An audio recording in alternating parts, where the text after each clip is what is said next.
हे गुरुवर ईश्वर से पहले तुमको मेरा नमन, आप किया कर मेरा धन्य हुआ जीवन। वाह।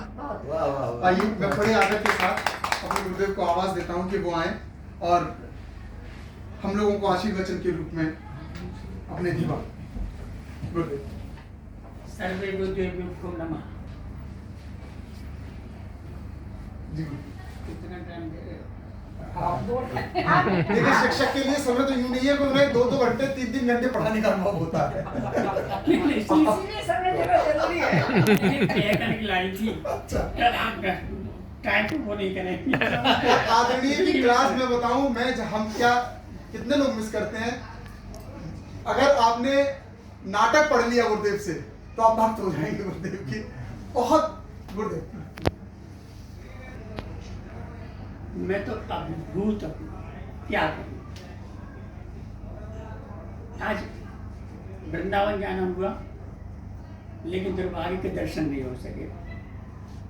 वहाँ से अभी लौट करके आए, इसलिए लेट भी हो गई थी, आप यहाँ नहीं गए। तो फिर मैंने ये कहा तुम चली जाओ, बल्कि नहीं चलना तुमको दिया। मेरे एक वो भी था जब वहाँ दौलत राम मिलेंगे, बहुत दिनों के बाद मिलते हैं, इनका नाम ही दौलत है, तो मेरी तो दौलत है जी।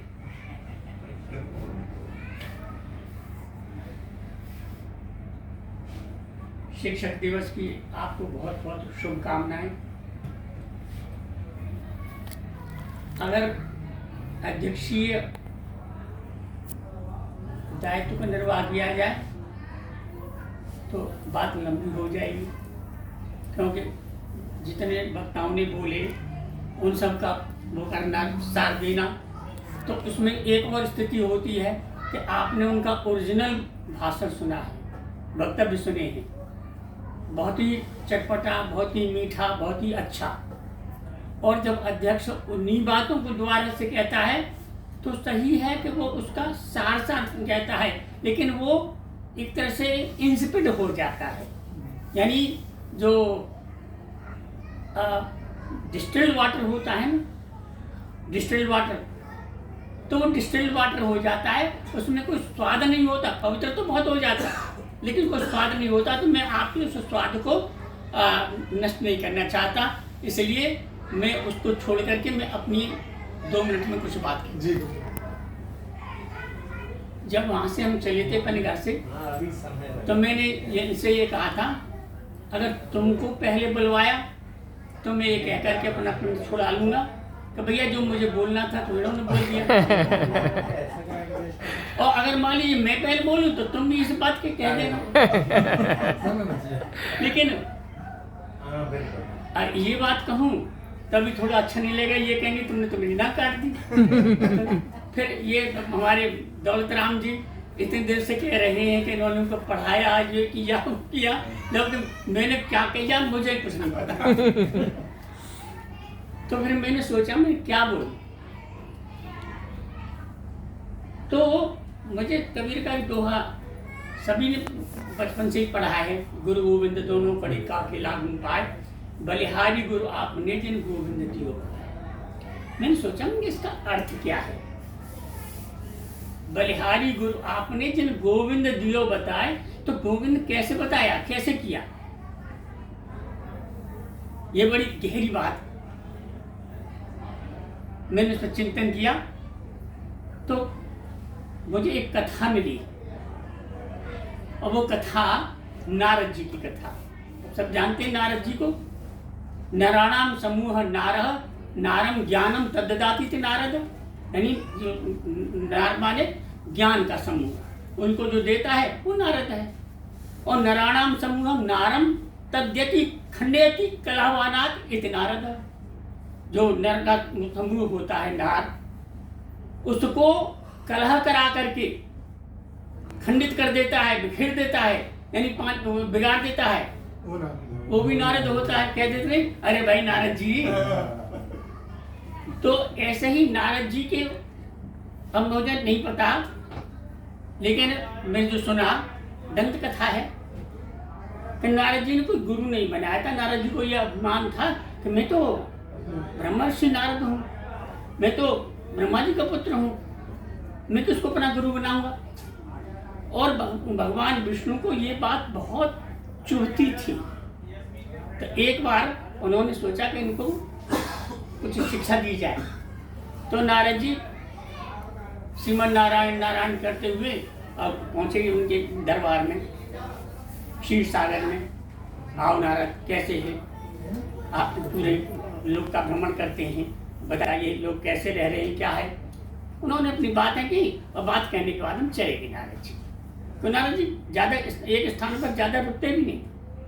तो भगवान विष्णु जिस स्थान पर नारद जी खड़े हुए थे या बैठे थे उसको पवित्र कराया, उसे धुलवाया गंगा जल से या जो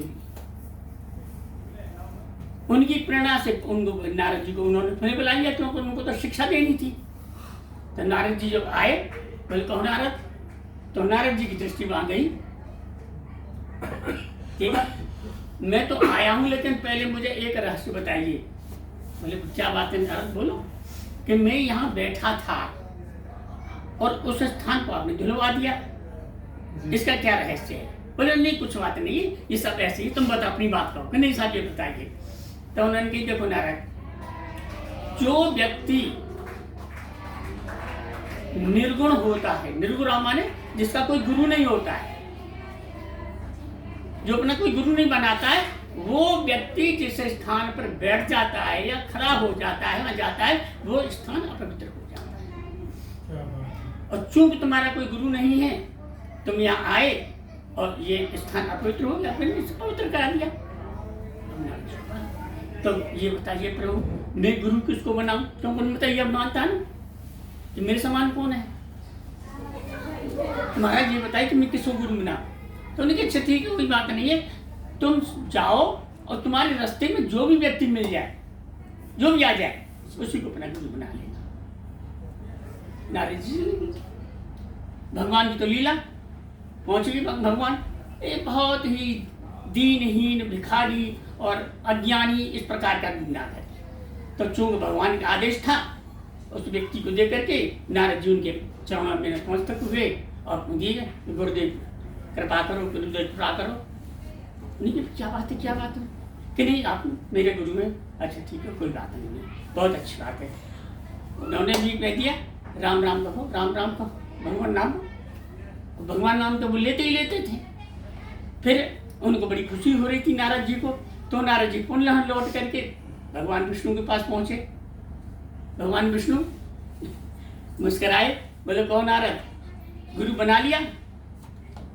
तो उन्होंने कहा हाँ भगवान, गुरु बना तो लिया, परंतु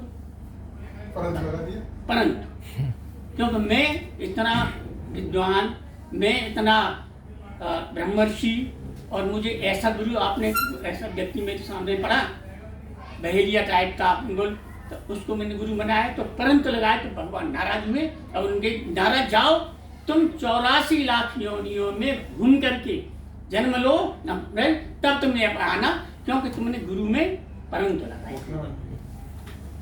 जो व्यक्ति अपने गुरु में, चाहे गुरु कुछ नहीं जानता है, लेकिन गुरु है गुस्त अंधकारम तद्वर्जित्वात् गुरु से निकलते। गुरु माने अंधकार, और उसको जो दूर करता है, उस अंधकार से उस अपने शिष्य को या अपने उस व्यक्ति को प्रकाश की तरफ ले जाता है, वो गुरु होता है। और तुमने ऐसे गुरु में परंतु लगाया, तो जाओ तुम चले जाओ।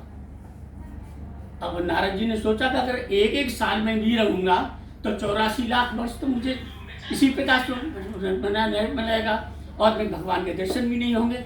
नारद जी बड़े दुखी हुए और फिर अपने गुरु के पास गए, बड़े दुखी हो गए थे। जब मिले, बोले क्या बात है नारद, अभी तक तुम, तब उन्होंने अपनी किस्सा सुनाया। आप भी थी तो प्रभु इस प्रकार से हुआ, मैं भगवान के पास में गया और मैंने कहा आप इस वेशभूषा को देख करके मैंने गुरु तो मैं बना लिया, परंतु जब मैंने कहा तो उन्होंने मुझे अभिशप्त कर दिया है। मुझे 84 लाख योनियों में घूमना है, जन्म लेना है, मरना है, जन्म लेना है, मरना है, और तब भगवान के दरबार में। बोले बस इतनी सी बात है। हाँ बोले कोई बात नहीं। गुरु क्या है? अपने शिष्य की समस्याओं का निवारण करता है। कैसी भी समस्या अपनी बुद्धि के अनुसार जितना वो जानता है। तो उसने कहा अच्छा भाई ठीक है, एक बार तुम मेरे कहने से जाओ भगवान के पास और उनसे कहना कि मेरे गुरु ने मुझे आदेश दिया है कि आप उन 84 लाख योनियों को जरा एक कागज पर लिख दीजिए। अच्छा है। नारद जी पहुंचे, बोले नारद तुम फिर आए, तुम गए नहीं? नहीं गुरु जी भगवान में गया तो था, लेकिन मेरे गुरु ने मुझे भेजा है। बोले तो गुरु के आदेश से आए हो? हाँ। बोले क्या बात है? भगवान प्रसन्न हुए क्यों? तो पूरी लीला चल रही थी ना उनको, और उनकी आंखें खोलने के लिए। तो उन्होंने कहा भगवान, उन्होंने मुझसे कहा है कि जो 84 लाख योनियों में मुझे घूमना है, भ्रमण करना है, उनका जरा बता दीजिए कौन कौन से, कोई बता दीजिए। मेरे गुरु ने याद नहीं। भगवान मुस्कुराए, लिस्ट दे दी। गुरु के पास आए, बोले ले आए? हाँ ले आए। तो उसे डाल दिया और बोले तुम इस पर लोटोपोट लगा दो। गुरु तो गुरु, यानी इधर से उधर, जैसे आपने जानते पहले हमारे गाँव में कहते थे रजाई भर के आती थी हमारी अम्मा दादी, तो हमसे कहते थे कि भाई तुम इस पर लेटो, तो इधर से उधर लुटना दी। उन्होंने कई बार बोले जाओ अब तुम कह दो कि मैं 84 लाख योनियों में घूम आया। वो करके फिर लौट करके आए, बोले तुम्हारी मेरे गुरु जी ने कहा है कि मैं 84 लाख योनियों में घूम आया, और आपने यही तो कहा था कि 84 लाख योनियों को पार करके आना, तो मैं पार करके आ गया हूँ। भगवान मुझसे आए। अब समझे तुम गुरु का महत्व। तो गुरु का महत्व तो बहुत होता है। तो ये हमारी मैडम ये भी कहती है कि सब बनों की कलम बनाऊं, समुद्र को स्याही बना लूं, तब भी गुरु गुण लिखा नहीं जाए। बहुत दिन हो गए तो याद नहीं रहता है। तो सब बन रहा है। तो गुरु के गुणों को तो वर्णन नहीं किया जा सकता। ये सही है कि हम ऐसे गुरु नहीं, मैं तो नहीं हूँ, मैं तो बिल्कुल नहीं भैया। लेकिन अब शिक्षक बने, जैसे बताया कि हम जो वेतनभोगी शिक्षक बने, फिर में उस वेतनभोगी शिक्षक में भी शिक्षक कुछ ऐसा करता है तो वो केवल उतना ही नहीं करता। टीचिंग जो होती है, टीचिंग में कोई देखा जाए तो वो टीचिंग वो नहीं है शब्द को आपने कविता पढ़ी या पढ़ा और उसको आप अर्थ करते हुए चले गए, यानी जो बिटवीन द लाइन्स छूटता है, जो लेखक बिटवीन द लाइन जो छोड़ देता है, जो संकेत करता है। क्योंकि आप जानते हैं जो साहित्यकार कवि ये तो क्या होते हैं, कवयः क्रांतदर्शिनः वेद कहता है, कविर मनीषी परमु स्वयं। तो चूंकि कवि जो साहित्यकार होता है वो तो क्रांतदर्शी होता है। क्रांतदर्शी यानी जो भविष्य में है, जो होने वाला है, उसे देख लेता है और उसको वो संकेतित कर देता है बिटवीन द लाइन्स।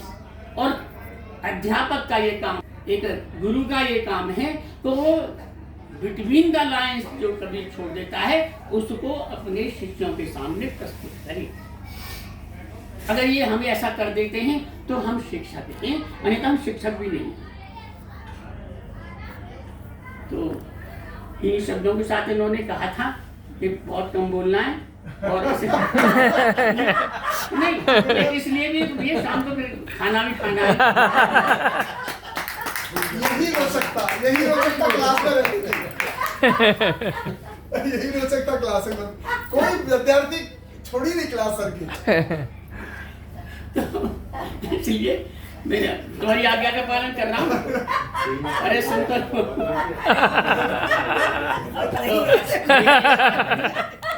मेरी एक बार फिर आप लोगों को इस आज की शिक्षक दिवस की बहुत बहुत शुभकामनाएं। राजा कृष्ण जी का के विषय में ज्योत्सना जी ने बताया, मैं बताना चाहता था लेकिन जो लंबा हो जाएगा और सब लोग आप जानते हैं, इसलिए इत्यलम नमस्कार।